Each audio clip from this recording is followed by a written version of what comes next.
Eh, Baik, halo semuanya. Assalamualaikum warahmatullahi wabarakatuh. Udah banyak, Waalaikumsalam warahmatullahi wabarakatuh. udah 52 orang, walaupun nggak sebanyak yang dulu ya. Eh, Mungkin kan karena di sini mayoritasnya UPI gitu. Sekarang tuh eh, kalau yang di luar UPI mungkin ini sekedar info aja. Di UPI ini lagi bisa dibilang lagi sibuk-sibuknya UAS gitu. Banyak yang tugas sama ulangan. Mantap banget nih lihat antusiasnya sampai 53 orang di kala sibuknya UAS, tugas-tugas sama tugas bisa hadir di studi jam kali ini. Nah, mungkin studi jam kedua ini lanjutan dari studi jam kemarin tentang persen web development. Di sana kita belajar tentang HTML, CSS, sama JavaScript. Nah, di sini kemarin kan udah belajar tentang JavaScript sedikit caranya menggunakan HTML. Nah, kita bakal bahas tentang JavaScript lebih dalam lagi di sini. eh, Lebih ke basic JavaScript-nya gitu, tentang tipe datanya, objek, mungkin nanti modern JavaScript kayak arrow function, mungkin nanti ada sedikit eh, JSX sebagai jembatan buat nanti ke next studi jam-nya tanggal 7 Januari tahun depan ya, tentang front end framework. Rencananya kita bakal pakai React. Jadi sebagai jembatan aku masukin JSX sedikit di sini untuk pengenalan sedikit. Nah, mungkin sekarang aku gak sendiri ya, bakal ditemenin sama Kang Wahyu, Kang Wahyu Setiawan. Eh, Boleh Kang Wahyu memperkenalkan diri?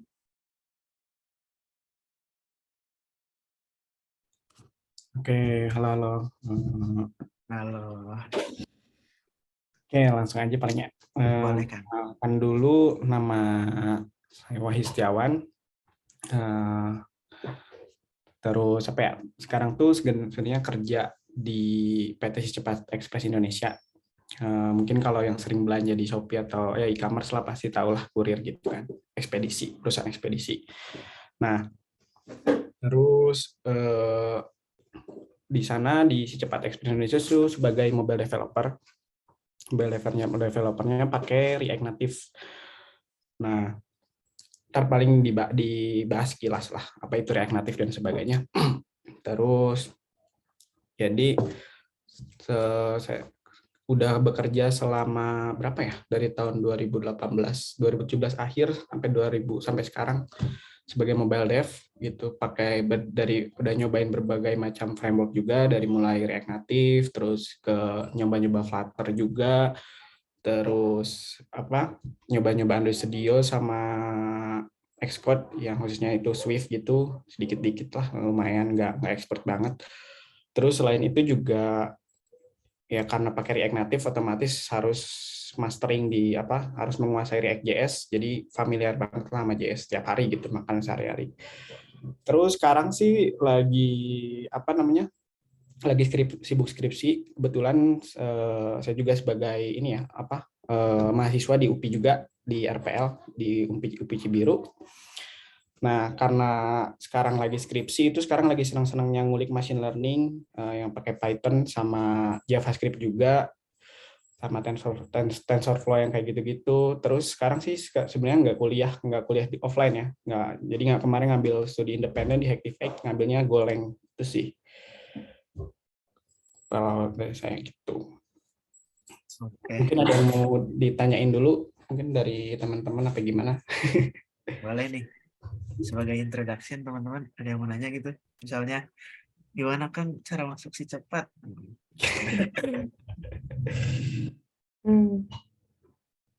Eh,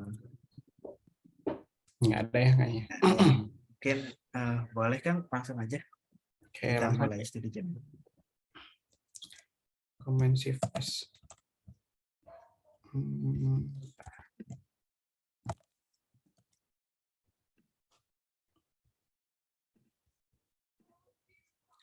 Udah ada belum share screen-nya? Udah masuk. Oke, mulai aja.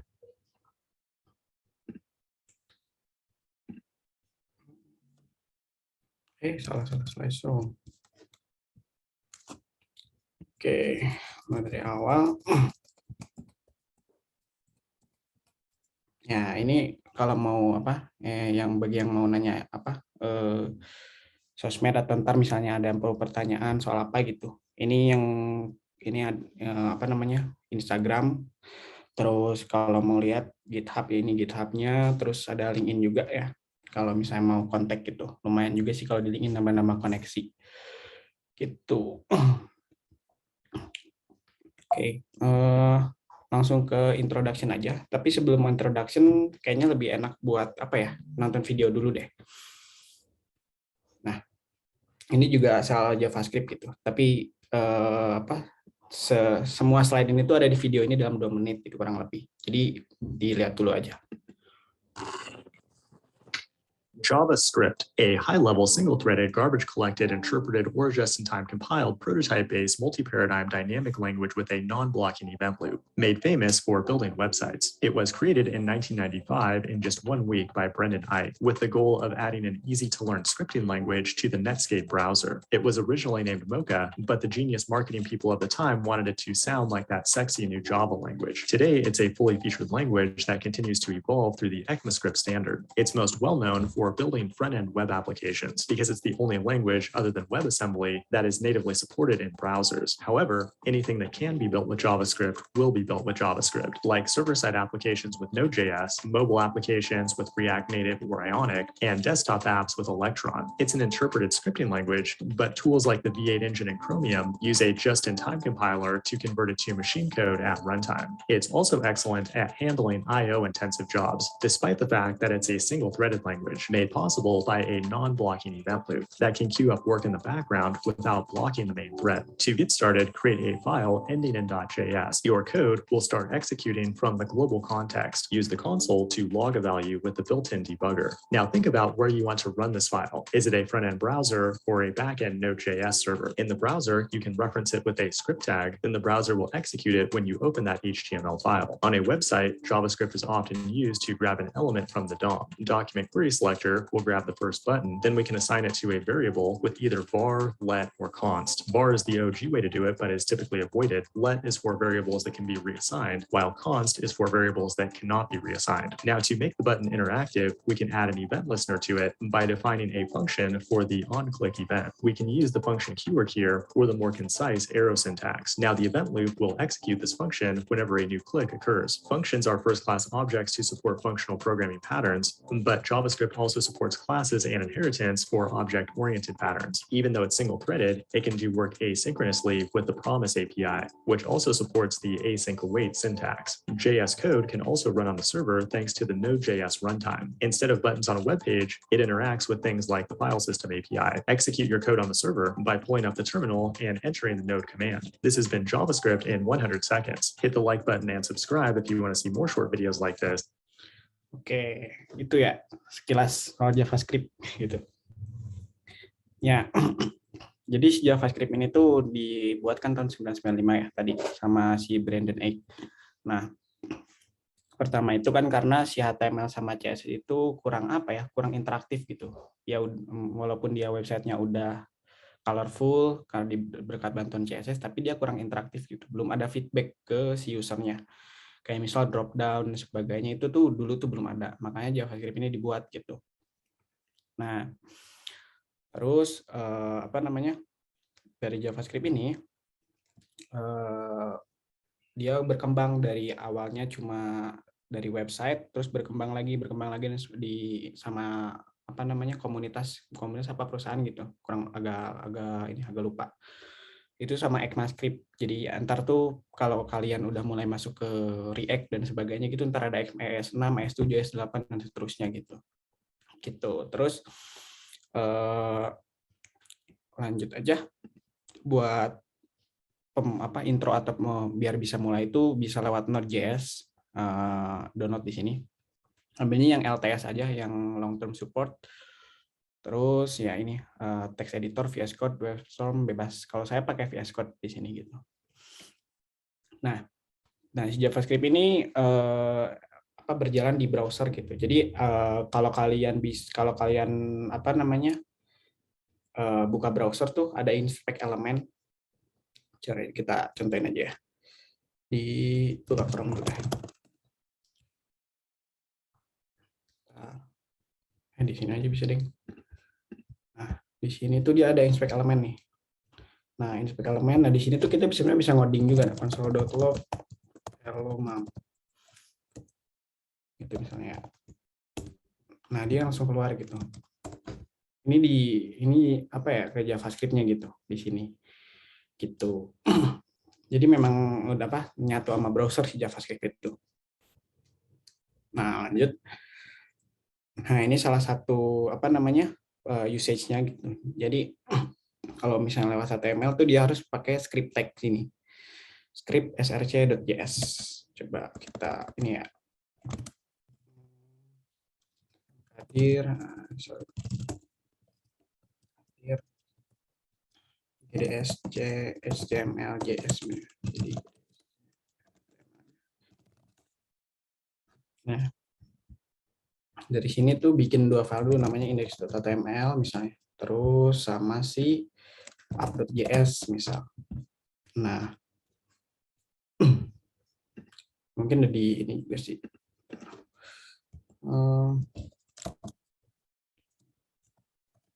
HTML masih ada sintaksnya, bukan di app.js. HTML 5. Nah, di body ini tambahin aja script. Terus src, dia path-nya kemana, ambil app.js, ini doang. Nah, ini bisa tinggal di running aja di mana sih? Ini bukan, sorry. Debug ada nggak ya? Nggak ada, kan nggak ada. Ini buka di sini aja. Di relatif. Oke. Salah. Copy path, sorry. Nah, ini gimana sih?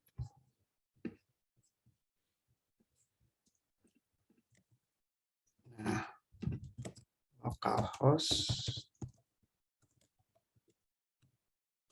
Ada ya?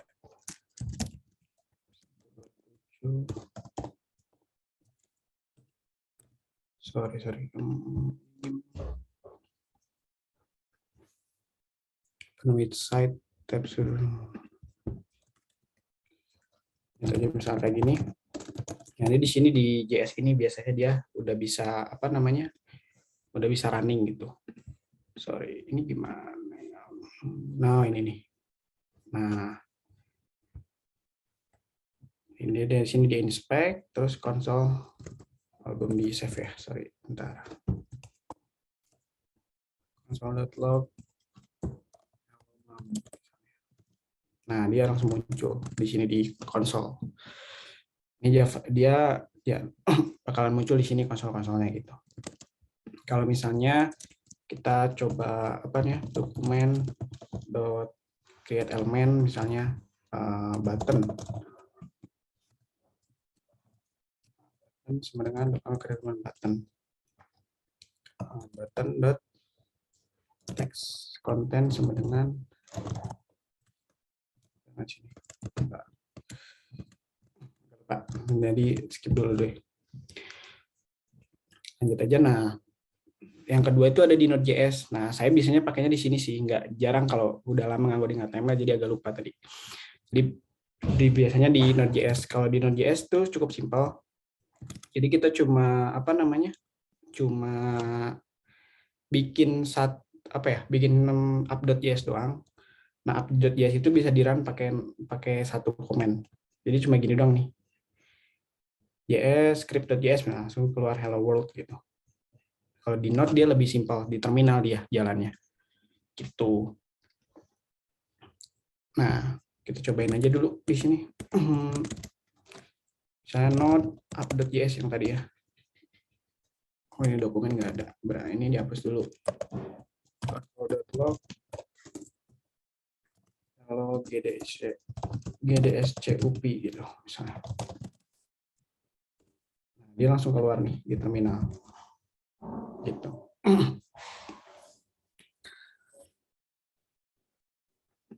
Next. Nah, jadi si JavaScript itu sekarang 2022 ini gitu bisa dijalankan di browser atau di luar browser kayak misal di di terminal gitu. Kenapa bisa? Karena ada Node.js ini. Node.js ini yang bisa bikin apa? Makanya sekarang tuh ada Node.js, ada Express.js, ada apa namanya Nest.js, ada Meteor. Nah, itu kan dia backend framework gitu. Jadi si JavaScript ini juga bisa jadi backend gara-gara si Node.js ini ada gitu. Oke, lanjut. Nah, sekarang kita mulai praktek aja ya ke coding JavaScript-nya. Nah, tadi dari video yang sebelumnya itu kan dia ada nyebut var ya. Jadi kalau di JavaScript itu kita prakteknya di ini dulu aja deh. Di terminal gitu. Dia ada nyebut var name misalnya. Var event misalnya GDSCUP. Nah, ini dia sebenarnya sama aja. Log event. Nah, di GDSCUP kan sama aja. Sama kayak LED atau sama kayak LED juga seperti yang di ini. Di event 2 misalnya GDSC UP with LED misalnya di sini. Nah, ini. Nah, ini sama aja sebenarnya. Nah, tapi si var ini itu apa ya? Udah nggak kepake sekarang. Kenapa nggak kepake? Karena ada ECMAScript yang baru, yaitu pakai LED. Salah satunya pakai LED gitu. Pakai LED sama con sebenarnya, tapi salah satu yang ini biasanya pakai LED gitu. Nah,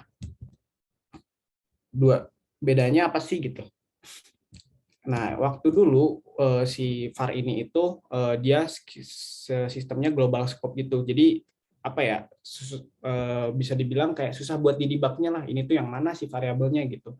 Ini tuh kerubah gara-gara apa gitu. Makanya si ini tuh sekarang udah nggak dipakai.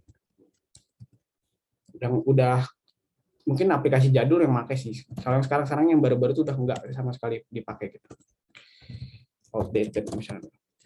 Jadi mending pakai LED aja gitu.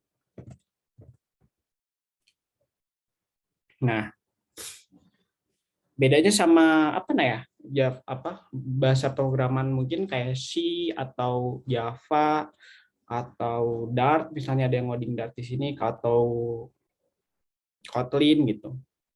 Perbedaannya adalah si JavaScript ini itu dia dynamic type language, sedangkan si Java, Dart dan bahasa-bahasa yang tadi saya mention itu dia static type language.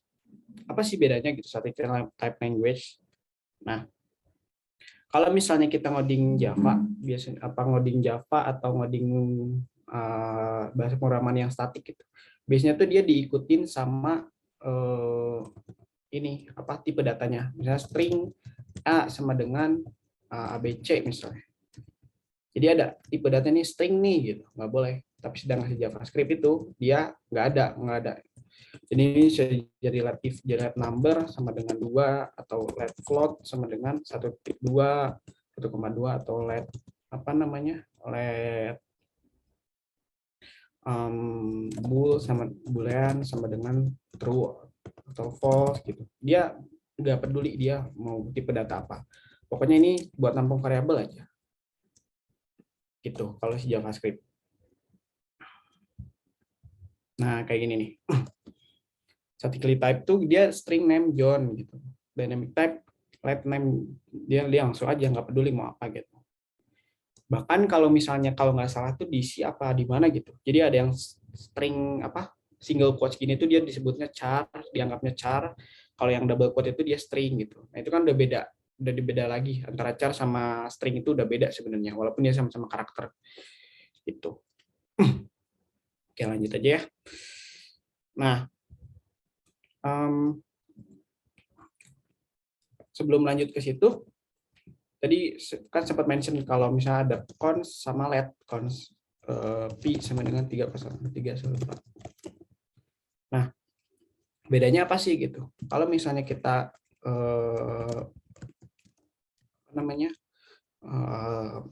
let sama cons, kalau misalnya kita pakai let, misalnya kita mau ganti event 2 ini nih sama dengan GDSCUP gitu misalnya. Hilangin dulu. Nah, dia fine-fine aja kan. Jadi dari log before terus ini afternya gitu.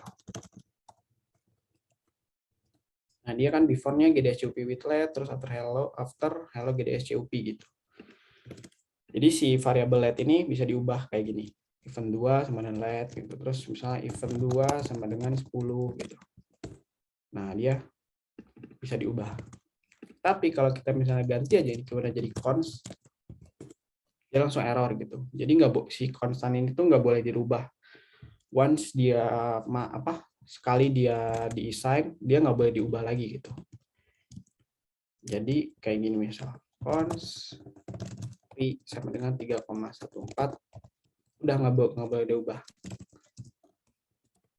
Kami reassign. Nggak bisa jadi pi sama dengan 25 misalnya. Dia bakalan error jatuhnya. Nah, dia error kan gitu. Oke, lanjut. Nah, si JavaScript ini dia tadi kan sebenarnya bisa support object oriented programming gitu, kayak Java, terus apalagi ya, Python juga bisa kalau nggak salah, terus Dart salah satunya dia juga bisa. Nah, si JavaScript ini juga support object oriented gitu. Nah, perbedaannya kalau misalnya kita pakai Java atau Dart atau apa gitu, dia memang benar pure object oriented gitu. Jadi ada kelas, ada kalau di Java itu biasanya namanya map gitu. Ada kelas, ada map gitu. Sedangkan di JavaScript kasarnya lah ini dalam tanda kutip si kelas ini tuh map juga gitu. Jadi underlying atau backbone dari dari si kelas ini tuh objek gitu atau map lah. Kalau di JavaScript bilangnya objek aja gitu. Jadi dia pemrograman berbasis objek oriented, bukan nggak objek oriented tapi berbasis objek aja gitu sebenarnya, walaupun dia support objek oriented. Nah, ini cara deklarasinya. Jadi let name sama dengan Jorge Lorenzo misalnya, terus umurnya sekarang 40 tahun, terus dimasukin lah person sama dengan Jorge Lorenzo, age sama dengan X 30 gitu. Terus tadi dipanggilnya person.name gitu. Jadi gini nih.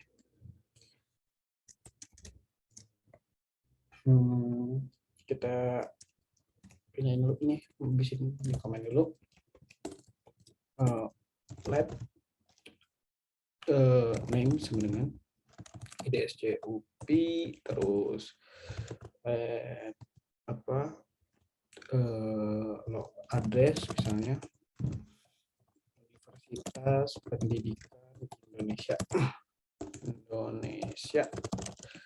Nah, let our event misalnya dia bakal jadi objek. Nah, deklarasinya gini aja sih, pakai kurung kurawal, enter, udah gitu doang. Terus masukin apa nih, misalnya name, terus masukin aja name di sini, terus address, address ini. Atau misal mau langsung gitu ya, let our event 2 sama dengan event name misalnya tuh GDSC UPI jam hashtag 2 gitu misalnya. Terus address misalnya Zoom online gitu. online via Zoom misalnya. Nah, ini dua-duanya sama gitu, sama apa namanya? Jadi kayak gini, si deklarasinya kurang lebih nggak beda jauh. Coba di konsol aja paling. Kita konsol yang ini dimatiin dulu aja deh. Console.log our event. Misalnya apa nih ngambilnya? Kita mau ngecek name-nya gitu. .name. Node.js, DGDSC, UPI Jam 2 misalnya gitu. Terus dilanjutin lagi name our event address. Nah, ini keduanya online via Zoom gitu. Gitu. Tapi kalau misalnya ya udah our event doang gitu. Ya bisa aja sih. Nah, ntar formatnya jadi kayak gini. Hasilnya. Oke. Terus ini nggak cuma string aja ya, bisa aja misalnya kita mau hour misalnya, jam apa ya, time misalnya jam berapa gitu, jam 1 misalnya. Terus duration aja, duration misalnya 1 jam gitu. Terus apa lagi ya, is offline misalnya, false. Terus apa lagi,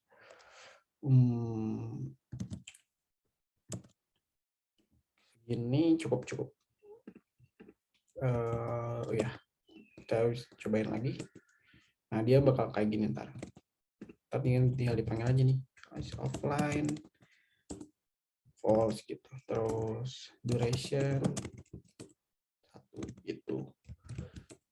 Terus lagi, nah ini bisa nested juga. Contohnya itu apa ya? Misal apa ya? Or event, terus misalnya audience misalnya. Nah, audience ini dia bisa nested. Jadi nested tuh ada objek di dalam objek gitu. Audiensnya misalnya total 50, terus happiness misalnya 100 misalnya gitu. Nah, ini tinggal di ini aja, event 2. Nah, ntar dia audiensnya kayak gini. Audience total happiness. Gitu. Gimana cara ngambil yang total ini gitu misalnya. Tinggal gini aja sebenarnya. Our event.audience.total misalnya gitu. .js. Nah, dia dapat 50 nih. Gitu. Ini soal objek. Nah, selain itu juga ini bisa diekstrak juga. Misalnya saya nggak mau panjang nih gitu. Ya udah di gini aja, audience sama dengan ini. Audience. Nah, ini dimasukin aja di sini, audience. Sama aja sebenarnya.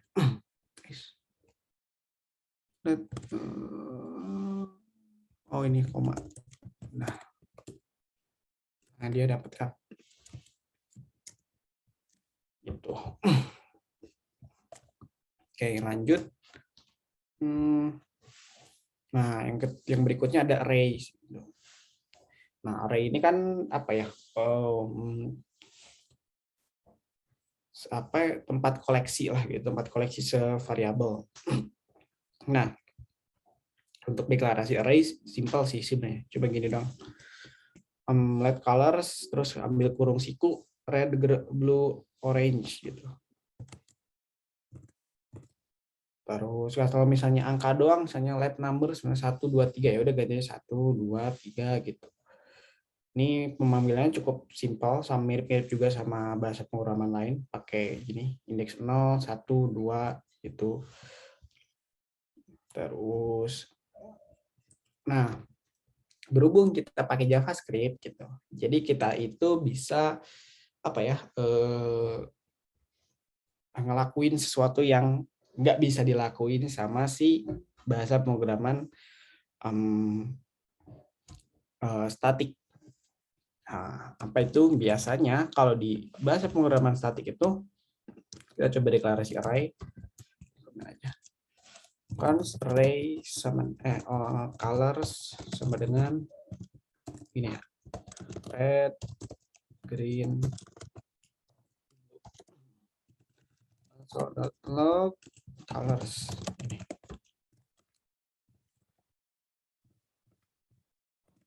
Coba kayak gini, green blue. Nah, karena kita pakai biasanya kalau si bahasa pemrograman statik itu dia kalau misalnya array-nya string, ya udah string, nggak bisa diapa-apain lagi, nggak bisa ditambahin numbers, nggak bisa ditambahin boolean dan sebagainya. Tapi karena kita pakai dynamic type language, jadi kita bisa masukin satu, terus false, terus bahkan misalnya mau masukin objek di sini pun bisa aja gitu. Our event atau misalnya deklarasi objek sendiri di sini bisa aja. Name, JDSCUP gitu. Nah, kayak gini. Yes. Nah, kita coba run aja ya. Audiensnya is not defined. Oh, ininya kurang lupa. Nah, run. Nah, dia bisa apapun di sini di array ini gitu. Itulah magicnya si JavaScript gitu. Terus array udah. Nah, manggilnya gimana sih gitu ya? Udah sama aja, misalnya array berapa nih? Mau manggil yang ke blue bisa 0 1 2 berarti. Terus 2 blue, terus ketiga apa nih? Coba ke 4 ini gitu. Yang false. Dia dapat false gitu. Sama aja sih sebenarnya. Oke. Nah, ini nih. JavaScript arrays are resizable and can contain a mix of different data types. Jadi kalau misal di bahasa C itu biasanya si array ini kan harus ada apa namanya totalnya atau capacity-nya berapa, ya 10 ya 10 gitu. Tapi si JavaScript mah nggak harus tahu dia berapa gitu. Itu udah diurus di belakang gitu. Terus JavaScript arrays are zero index seperti kayak bahasa pemrograman lainnya, sama aja. Nah, mungkin sebelum ke function ada beberapa yang apa ya, JavaScript tuh agak sedikit beda dari orang lain, dari bahasa pemrograman lain. Nah, kalau misalnya di JavaScript itu kan semua bahasa pemrograman kan ada operasi. Operasi itu kayak tambah, kali, kurang, bagi, terus atau terus dan, terus apa namanya, tidak sama dengan, lebih besar dari, yang kayak gitu-gitu. Itu kan namanya operasi nih. Nah, si JavaScript ini dia ada sama dengan satu, ada sama dengannya tuh dua, ada apa sama dengan yang dua gini, ada yang tiga, ini tiga ya, ini gara-gara ininya aja tiga tuh. Nah, apa sih bedanya gitu? Misal kita punya angka dengan satu,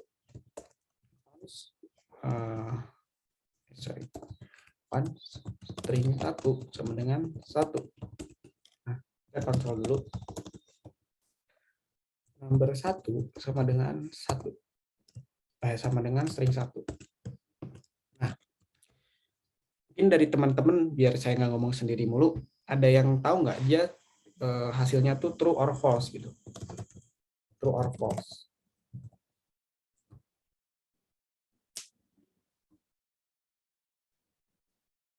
Boleh di chat di ini.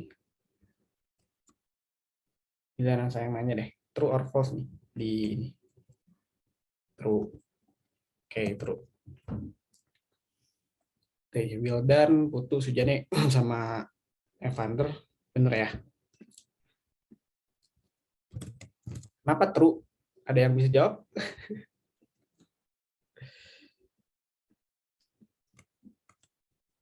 Kita coba aja. Nah, dia jawabannya true nih. Nah, kalau pakai sama dengan 3, dia jadi false gitu. Itulah uniknya JavaScript gitu. console.log true. Nah, ini kenapa true? Perbedaannya adalah kalau misalnya pakai sama dengan 2, dia tuh nggak ngelihat ini tipe data apa sih, string atau number. Ya pokoknya 1 sama 1 ya ya true gitu. Kalau misalnya sama dengannya 2. Tapi kalau misalnya sama dengannya 3, ini ngelihat nih, oh yang ini string, yang ini number, ya udah false gitu. Gitu perbedaannya. Ini yang bikin unik dari JavaScript, ini doang sih kalau dari operasi gitu. Nah, selanjutnya mungkin sebelum ke function juga ya, karena tadi barusan ngebahas array, kita coba ini deh, loop. Jadi dari histori JavaScript sendiri, karena JavaScript udah dikembangin sedemikian rupa gitu. Dari awalnya for loop itu kayak gini. Misalnya ini adalah gini ya, colors. Diganti jadi colors. Console.log element.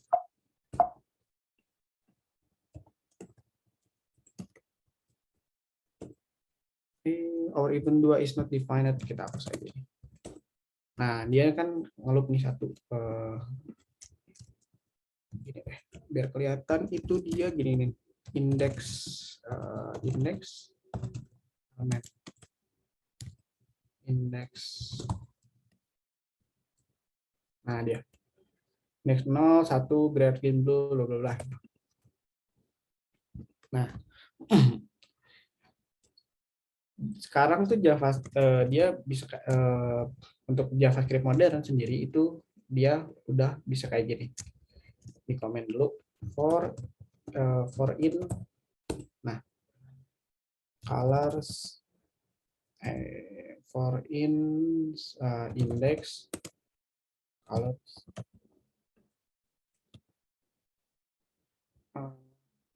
ini nggak usah, ini gini aja. Nah, ini copy dulu.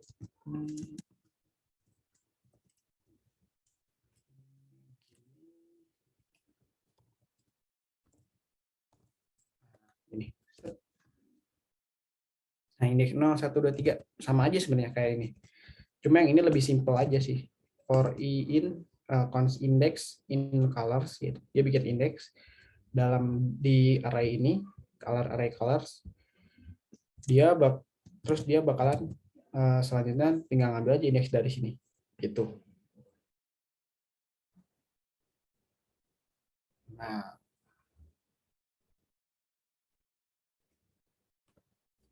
dapatlah hasilnya kayak gini, gradient blue dan sebagainya. Nah, terus ada juga ini for of color of colors console.log color. Nah, ini lebih simpel lagi gitu. Dia langsung ke elemennya, langsung ke hasil dari ini, langsung dari red, green, blue gitu. Itu sekilas soal loop. Kalau misal apa namanya, selain loop untuk condition, if else sama conditionnya sama yang lain, misalnya const a sama dengan 10, if sama dengan 10, console.log perfect, otherwise console.log perfect misalnya. Sama aja sih, mirip-mirip sama bahasa pemrograman lain gitu. Bedanya sama operasi ininya doang sih. Gitu. Nah, lanjut aja materinya. Lalu ke functions. Nah, function ini udah nggak asing lah pasti. Functions are one of the fundamental building blocks in JavaScript. A function is basically a set of statements that perform a task or calculates a value gitu. Jadi ya function ini apa ya? Salah satu tools lah biar kita bisa nge-define ulang gitu, bisa dibilang. Nah, ada 2 tipe function di JavaScript. Ada yang zaman dulu juga yang masih pakai function greet sama terus gini. Dia console.log hello world atau pakai const grid sama dengan gini. Nah, ini arrow function namanya. Dia console hello world sama aja. Gini. Oh, ini salah. Ada salah dikit nggak apa-apa. Oke, kita ke praktek aja kali ya.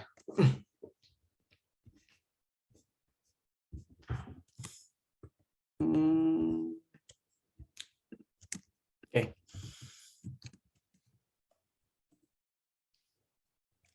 Jadi ada dua tipe function kan, ke function sum sama dengan function sum gini. Return 10 plus 10 misalnya.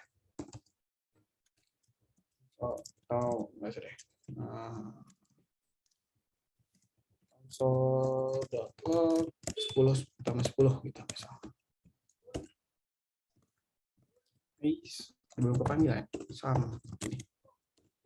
Nah, atau misal atau bisa aja pakai gini, const arrow sum sama dengan pakai kurung buka gini, terus gini, terus masukin aja di sini arrow sum.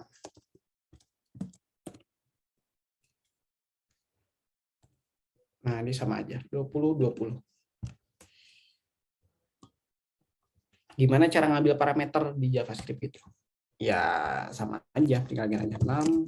Sorry, ini dulu.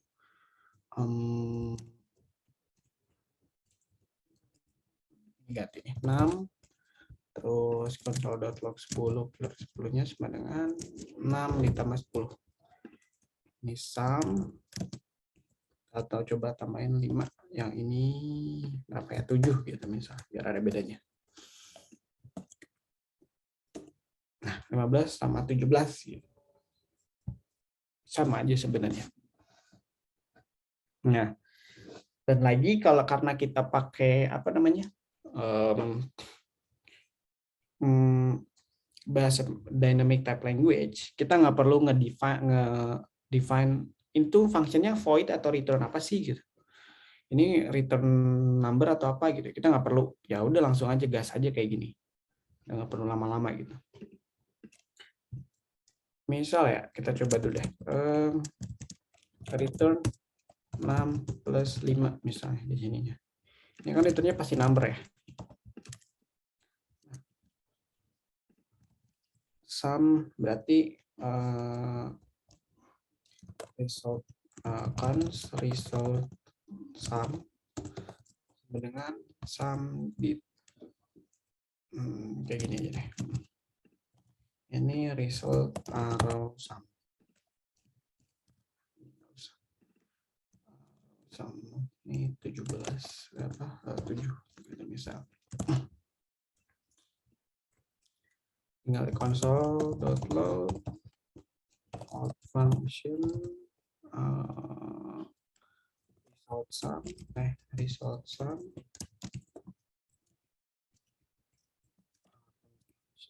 result arrow sum. Nah, cobain. Nah, dia returnnya number kan, sama aja gitu.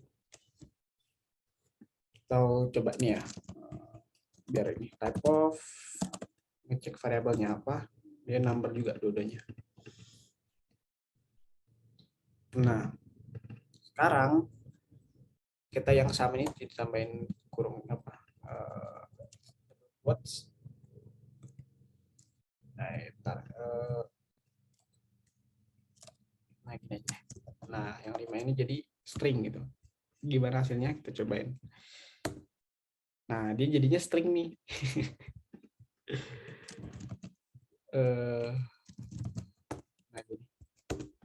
Nah, jadinya 55 sama 75 gitu. Karena dia kata udah JavaScript agak bingung juga sebenarnya. Nggak bisa jelasin juga ini kenapa.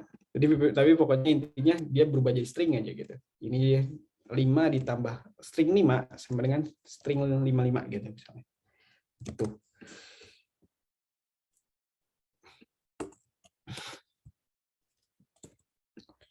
Nah, Next arrow. Oh iya, satu lagi. Nah, kita bisa bikin apa ya? Infinite parameters. Mungkin ini udah pernah jelasin atau belum? Saya juga kurang paham. Nah, misal ini kayak gini deh.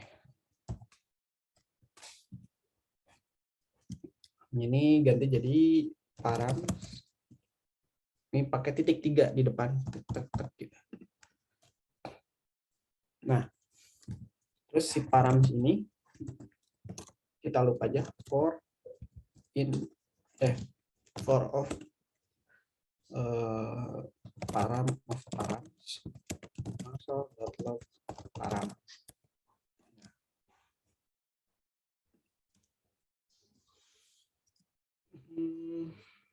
Kita cobain console.log 1, 2, 3 lagi array orange misalnya. Nah, ini. Nah, ini nggak usah berarti console.log ini nggak usah, ini gini aja. Nah, kita coba running. Nah, dia infinite nih, dia kita mau masukin 100 data juga, dia parameternya tetap jalan di sini. Ada 100 parameter gitu. Nah, itu sedikit tips sih. Nah, kalau ditanya mending pakai mana, function biasa atau arrow function? Kalau saya sendiri lebih prefer arrow function. Kenapa? Karena lebih cleaner buat saya, terus lebih modern aja sih gitu.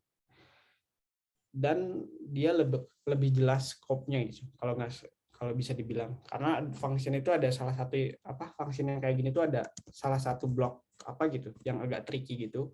Jadi kadang fungsinya kepanggil, kadang enggak gitu. Nggak tahu lah itu kenapa. Itu ada. Makanya saya biasanya pakai arrow function gini. On set name misalnya arrow function gini. Ininya value, terus return file, return name, return value misalnya gitu. Lebih seringnya kayak gini. Nah,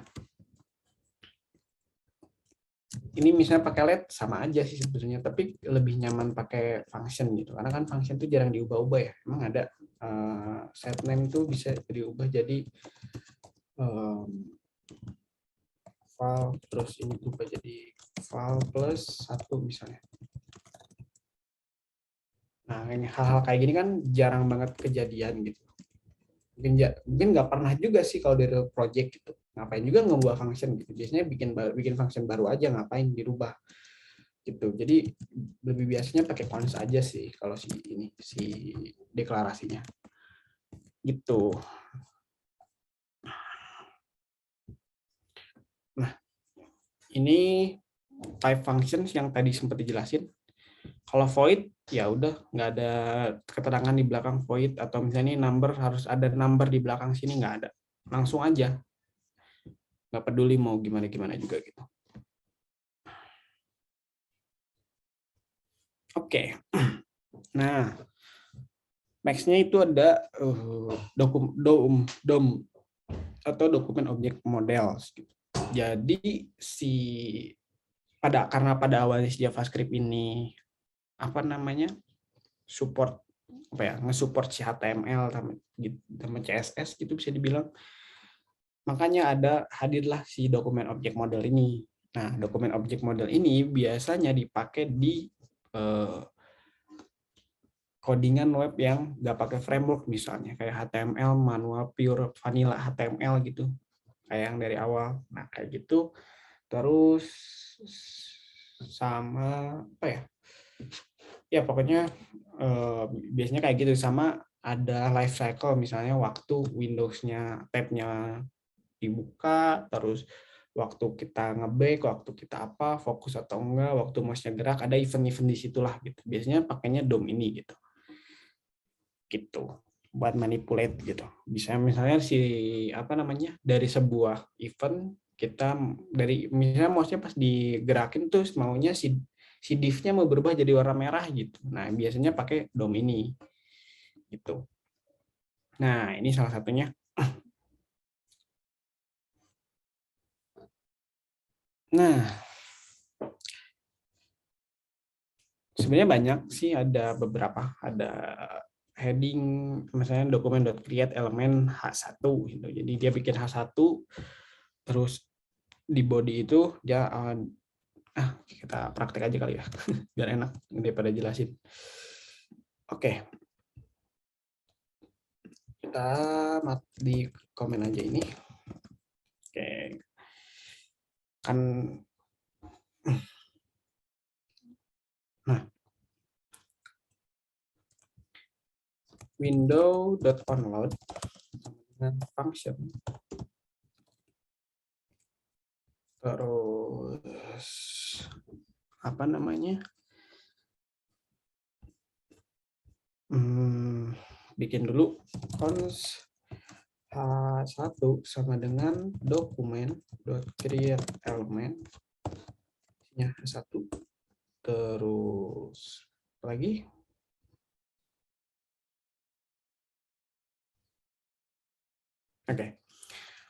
cons H1 text sama dengan dokumen.text node, masih create text node. Kalau gdscup langsung aja, berarti h1.append child heading text, h1 text, terus dokumen.body.append child h1 gini. Tadi mana ya? Oh ini. Nah, dia baru sekarang muncul nih, gitu. Nah,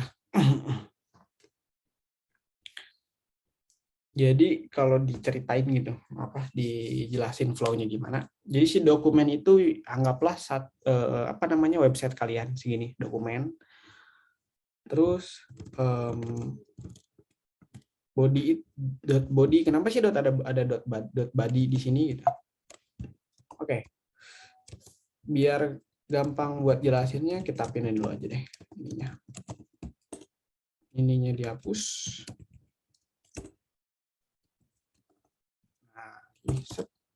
Oke. Dokumen window itu window itu jadi dia udah tersedia di udah tersedia, kita nggak harus nyari lagi gitu. Udah dari sananya ada lah gitu, dari browser.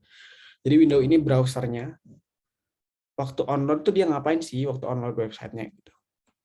Dia bikin create elemen dulu H1. Nah, dokumennya apa? Dokumen itu bisa bilang kayak HTML-nya gitu. Tampilan website itu HTML si dokumennya. Terus dokumen, terus dia nyari ke body gitu. Append child, jadi digabung, dia bikin bikin anak baru. Isinya H1. Nah, sebelumnya kan H1 ini udah dimasukin dulu nih teks. Hello gdscup gitu. Kayak gitu. Nah, dari realitanya biasanya tuh yang dipakai tuh ya, seringnya setahu saya tuh get element by ID ini misalnya, terus misal kita punya div di sini, gimana sih, div hashtag container. Nah,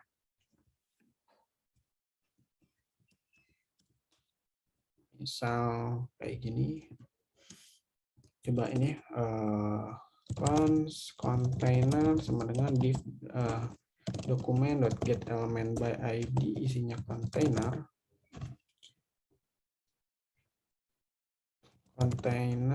dot append child H1 misalnya, jadi nggak di body ini. Nah, kalau kita lihat di sininya, guys, nah dia container, dia punya child H1 gitu. Terus kita coba bikin baru lagi misalnya di sini diganti jadi H2. Yang lagi. Nah, ini ada ininya belum ya? Belum, ketinggalan. Sorry. H1 H2 teks gini. Nah, gitu. Ini yang sering dipakai sih, tapi sekarang udah jarang. Kalau misalnya pakai framework tuh udah kayaknya jarang banget pakai get element by ID, get element by class name dan sebagainya. Itu udah jarang banget gitu. Oke. Lanjut. Ini salah satunya DOM. DOM ini pasti dipakai gitu. Kalau kalian nggak mau capek-capek karena kan males ya, dokumen.create element terus atau dokumen.get element by ID atau apa gitu-gitu. Bisa pakai jQuery gitu. Mungkin ada yang pernah pakai jQuery atau apa gitu. Itu salah satu buat simplicity sih, bisa dibilang kayak lebih simple pakai jQuery gitu. Oke, lanjut. Berikutnya ada JSX. Nah, JSX ini tuh HTML sebenarnya, mirip-mirip kayak HTML, sintaksnya sama aja, nggak beda jauh. Nah, jadi ini tuh kayak extension JavaScript React kalau nggak salah, JSX itu artinya. Dia biasanya memang dipakai di React.js sih gitu. Recommend using it with React.js to describe what the UI should look like gitu. Ya udah ada nggak? Nah, sama aja sebenarnya. Ini H1, hello name dan sebagainya gitu. Sama aja. Jadi kalau misalnya kita punya variabel, kalau pakai apa namanya? Pakai vanilla JavaScript. Vanilla tuh yang pakai dokumen objek model gini. Kan. Nah, kita mau nambahin apa namanya? Mau ngubah si H2-nya gitu. Itu tuh ribet, caranya panjang gitu. Bisa kayaknya dari H2 ini terus kita ganti misalnya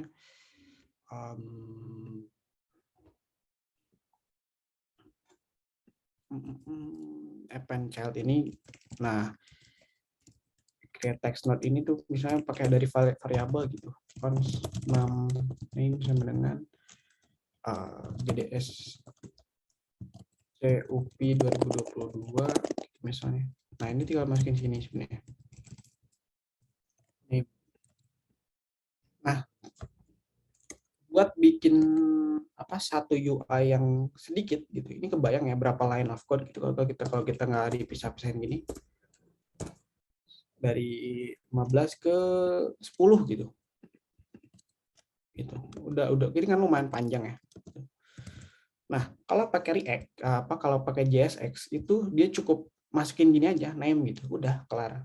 Dia hasil hello terus isinya belakangnya name. Hello Josh Perez nanti hasilnya. Oke, sebelum penutupan nih terakhir soalnya. Ini ada project React sebenarnya. Udah saya siapin. Ini GDSCF. Nah, kita coba yang start deh.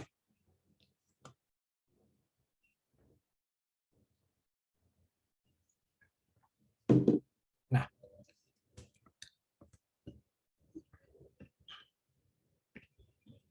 update JS. Nah, ini JSX. Nah, contohnya ini deh.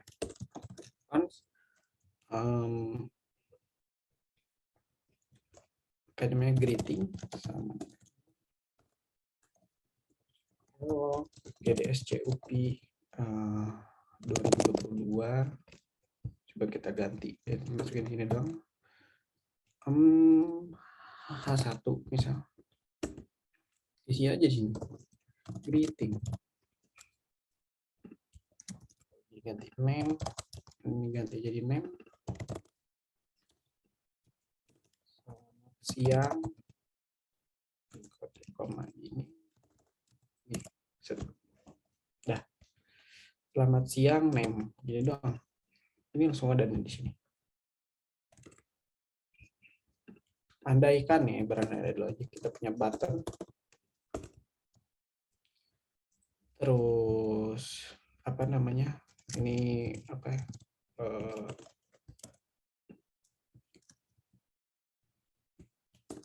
Masukin aja di sini.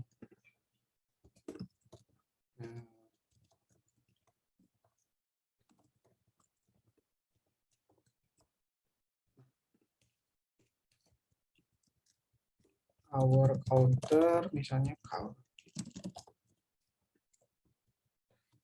Ini on click sama dengan click sama dengan set count C++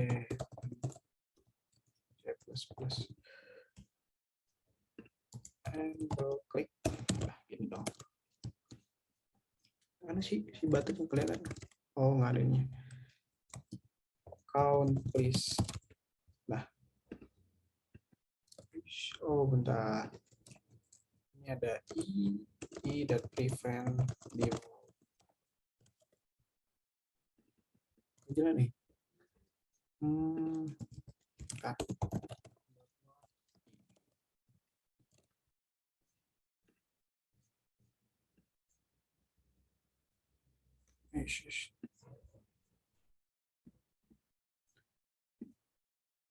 Ada ya ini kalau klik nanti ada salah di sininya. Ini coba setkannya di 10. Oh dia lah.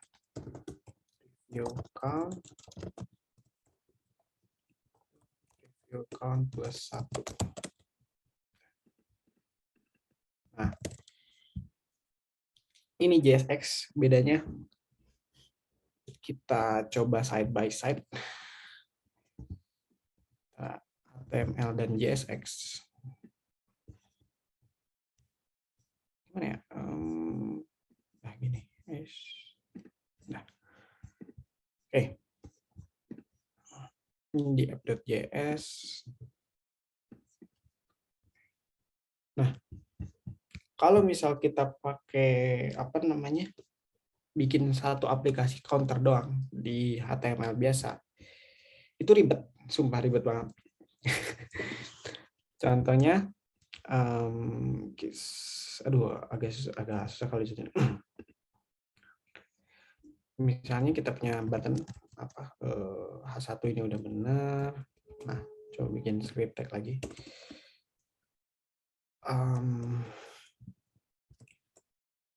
Terus pakai di sini button count me please misalnya. Ada nggak di sini? Oke, ada ya. Klik. Nah, bedanya ini salah satunya. On click-nya di sini itu dia C-nya gede, on click gitu.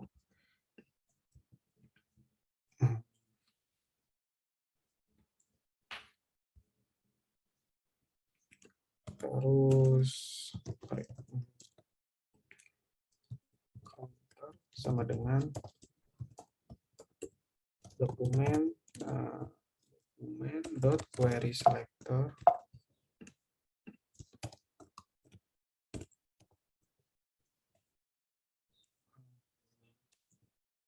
satu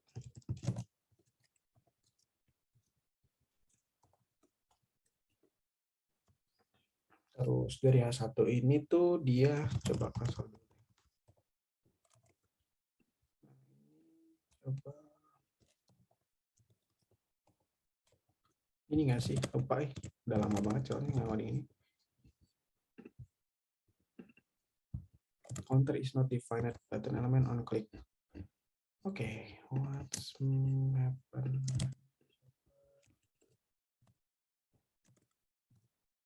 Sangat ini.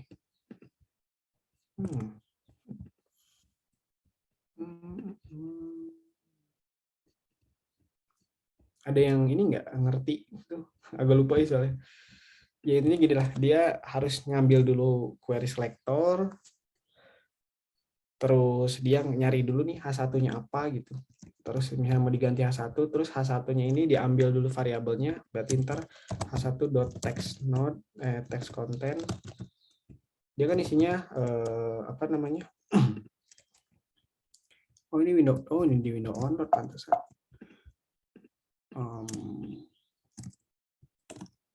Nah ini. Jadi si text content itu harus diambil dulu isinya apa sih gitu.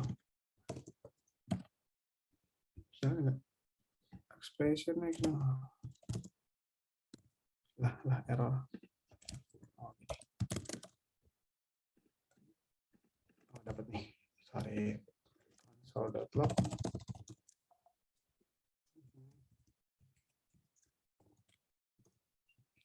Coba ambil dulu ya. Nah, ini kan ada dapat nih. Nah, text content ini gitu. Misalnya GDSCUP ini yang H1 ini kita ubah jadi 1 gitu. Nih, jadi 1 misalnya. 1 nih. Nah, cons H1 text sama dengan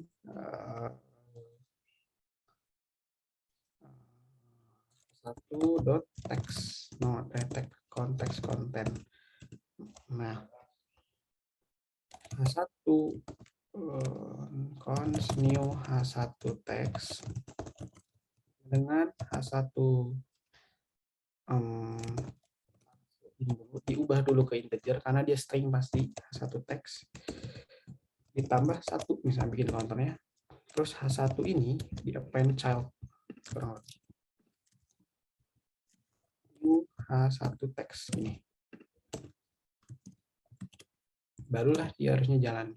Terus append child on progress type of node, sorry, dot to string karena bukan ini. Is not type of a node. Oh, belum diiniin. Lihat text node-nya belum. Tinggal ya. Document create text node. New H1 text. New H1 text to string. Ini. Nah, dia berjalan nih. Walaupun dia kayak gini ya. Asumsi lah gitu. Jadi memang kelihatan banget bedanya gitu karena seribet itu kalau misalnya kita pakai vanilla JavaScript gitu. Sedangkan kalau pakai versi JSX atau React gitu, kita kan cuma gini doang nih. Udah kelar. 1 2 terus masukin doang handle klik di sini 3. Udah. Terus perbedaan yang lain adalah misalnya kalau di sini kan kelas itu gini, kelas gini doang apa itu. Kalau di sini namanya kelas name. Terus banyak kok perbedaannya nih, on progress capture, on pointer out atau on pointer. Dia ada bedanya kan. Cuma apa kalau di sini dia apa bahasanya ya? Lowercase semua, kalau di sini camel case gitu. Camel case itu jadi yang kelasnya ini kecil, terus kata-kata berikutnya jadi apa namanya ada huruf besar di awal. Itu. Mungkin segitu dulu ya. Ada yang mau ditanyain dulu?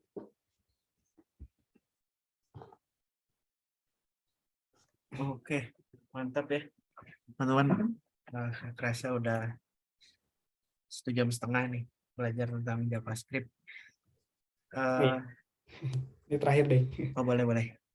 Oke, next step you can learn gitu kan. Nih ada modern JavaScript IS6. Sebenarnya sekarang udah IS berapa ya? Udah IS10 kalau nggak salah. Tapi nggak apa-apa, IS6 itu yang paling populer dan paling sering dipakai hingga saat ini gitu. Node.js itu ya maksudnya ke backend. Jadi ada backendnya ada banyak, ada Express, ada Meteor, ada Nest.js, terus Adonis.js, salah satunya yang mirip-mirip Laravel tuh.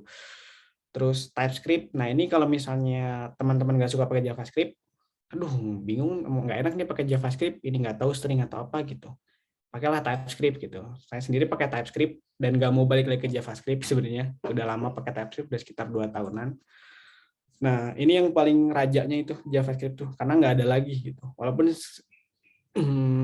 Walaupun sekarang Dart atau Flutter tuh udah masuk ke ranah web, tapi itu masih jauh dari ekspektasi karena lambat banget, sumpah. Nggak enak pakai ngoding Flutter di web tuh, ngoding web di Flutter tuh nggak enak banget. Nah, makanya JavaScript itu masih jadi primadona lah bisa dibilang di dunia web development, khususnya front end. Front end-nya ada banyak sih di sini. Salah satunya tadi yang barusan dijelasin, React.js, terus ada Vue.js, terus ada Angular, ada Svelte, ada apa lagi ya? Banyak, ada Solid, ada Qwik, terus yang baru tuh Qwik, terus ada Next.js, ada Nux.js, banyak banget lah pokoknya yang bisa dieksplor sama teman-teman. Ini backend tadi saya mention Express atau Next.js tuh boleh dicoba. Terus yang mobile development ini React Native sih yang sekarang lagi populer banget. Terus saingannya sama Flutter sih. Itu sih kalau dari saya.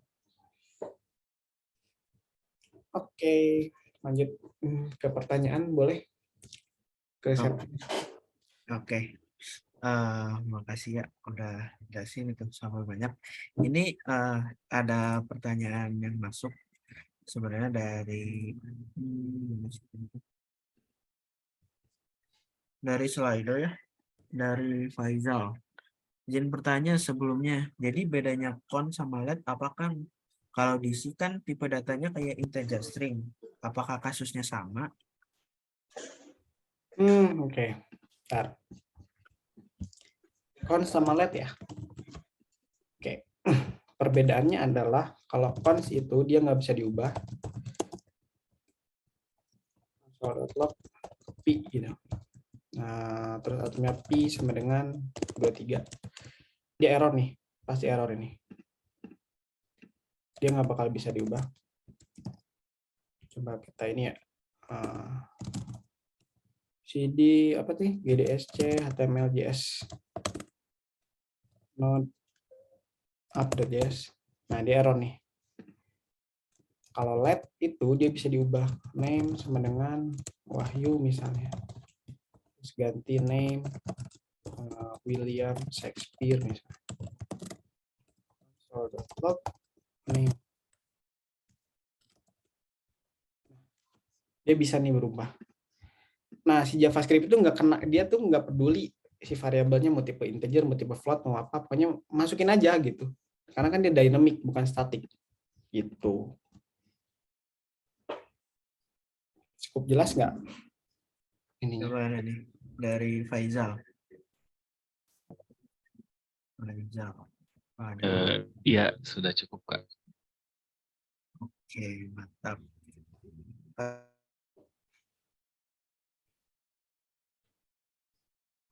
Ada lagi yang mau ditanyain? Selanjutnya ada lagi nih. Oh, anonimus ini dia ada nyertain namanya. Biar suka sama JS gimana Kang? Menurut saya rumit bagi pemula. Masa sih? Ini tuh saya tuh bisa dibilang JS itu bahasa yang paling gampang dari semua bahasa programan yang lain gitu. Serius, sumpah ini paling enak dibaca JavaScript itu. Ya walaupun masih kalah sama Python ya. Kalau cara yang biar enak atau senang JavaScript gimana ya? Kalau tergantung sih. Jadi gini, ada kan orang itu dicemplungin ke back end gitu. Kalau orang yang pakai back end itu biasanya rata-rata nggak suka sama JavaScript. Rata-rata. Tapi kalau udah dicemplungin ke front end atau ke web gitu, baru dia suka JavaScript karena butuh sebenarnya. Nggak ada lagi yang bisa cepat JavaScript di web sebenarnya, di front end. Gitu sih sebenarnya. Kalau cara suka atau enggaknya ya itu preferensi masing-masing lah. Saya juga nggak tahu caranya gimana. Saya juga tahu-tahu bisa aja gitu. Soalnya butuh pekerjaan. Gimana lagi? Ya, keterpaksaan jadi Yeah. keterbiasaan. Oke, mantap. Nah, ini ada lagi nih. Sumber belajarnya di mana aja ya buat pemula paling efektif dan efisien. Oke. Ya, paling ini aja dah jurusnya WP Schools udah paling bener tuh. WP Schools JavaScript JavaScript. Nah, ini nih. Enak kok ini. Di chat. Dia banyak banget tuh, sampai DOM juga dijelasin dia di situ. Gitu. Oke. Sebenarnya yang nanyanya udah sih nggak ada lagi. Mungkin dari teman-teman ada yang nanya lagi di Zoom. Boleh on mic aja langsung. Atau di chat juga nggak apa-apa.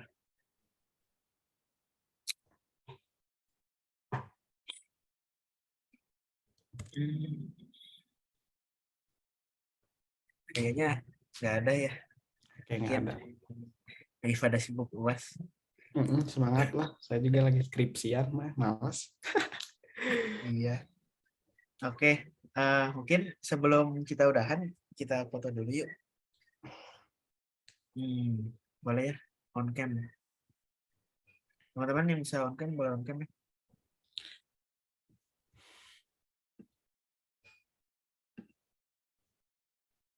Oke, kita tungguin on cam dulu.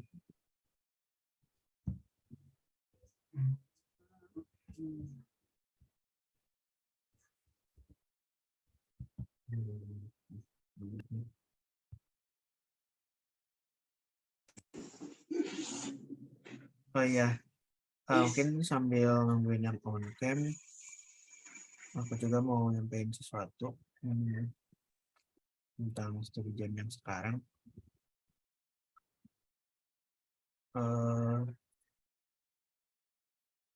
Jadi buat yang studi jam yang kemarin itu kan aku lupa ngirim ininya, ngirim detailnya, jadi gak apa-apa lah itu sebagai latihan. Nah mungkin buat nanti kan kita ketemu tuh tahun depan ya, soalnya gak mungkin juga kan rencananya selang 2 minggu tuh tanggal 31 kan hari libur nasional tahun baru, sama juga ada yang hari Natal ya. Jadi kita pajuin ke tanggal 7 Januari. Nah jadi mungkin ini sebagai latihan aja, kita bikin website tentang movie app. Nah buat movie app-nya ini isinya bisa tentang list movie-nya sama detail dari movie-nya. Nah datanya dari mana? Datanya kalian bisa dari API. Mungkin API movie yang bisa aku saranin tuh TMDB,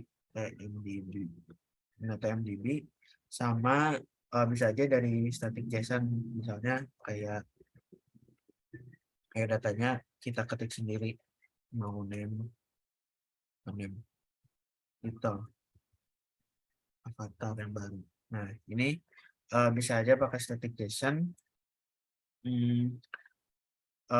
Gimana enaknya kalian lah, mungkin biar sambil belajar gitu kan, ada waktu 3 minggu, mungkin teman-teman bisa nyobain yang Fetch API. Soalnya buat next study jam kita bakal belajar tentang React, dan ada kemungkinan kita bakal nyobain ngekonsum dari API.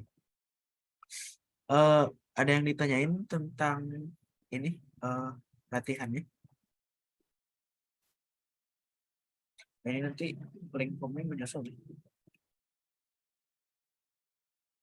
Kalau di absen itu kan ada link ini, link tas itu mungkin enggak akan selesai sekarang, jadi absen dulu aja buat ini nyaman terakhiran lah. Buat tadi yang nanya apa sih, teknologi yang harus pakai, teknologi yang harus dipakai yang udah dipelajari aja, HTML, CSS, JS. Bebas ya, mau pakai apa aja, mau pakai jQuery juga gak apa-apa, atau yang baru tuh kalau gak salah HTMX gitu, boleh, bisa pakai HTMX. Yang penting kita bikin movie app. Mungkin saran dari aku ya, pakai vanilla atau pakai React, karena biar sejalan gitu buat nanti ke next learning path-nya. Ini namanya di formnya isi strip dulu aja kan, guys. Iya boleh isi strip dulu aja. Oke, mungkin nanti ini bakal aku share slide-nya biar bisa baca ini. Oke, selanjutnya kita foto dulu yuk. Baik, oke teman-teman yang udah on cam boleh foto. Foto gini biasa gaya GDSC. Oke, siap. 1, 2, 3. Oke, next slide. 1, 2, 3. Oke, mantap. Oke, teman-teman, terima kasih yang udah datang. Terima kasih juga kepada Kang Wahyu yang udah nyempetin waktunya di kala sibuk skripsi nih. Eh, kita ketemu tahun depan ya, Januari tanggal 7. Rencananya kita bakal belajar ya, mungkin teman-teman yang mau belajar dulu boleh, kita bakal pembahasannya tentang React. Oke, cukup sekian dari aku, studi Jam Web Development kedua tentang JavaScript. Kurang lebihnya mohon maaf. Aku tutup ya. Wassalamualaikum warahmatullahi wabarakatuh. Waalaikumsalam. Warahmatullahi wabarakatuh. Oke, boleh lagi ya. Terima kasih Kang Septian, Kang Wahyu. Oke, Faizal.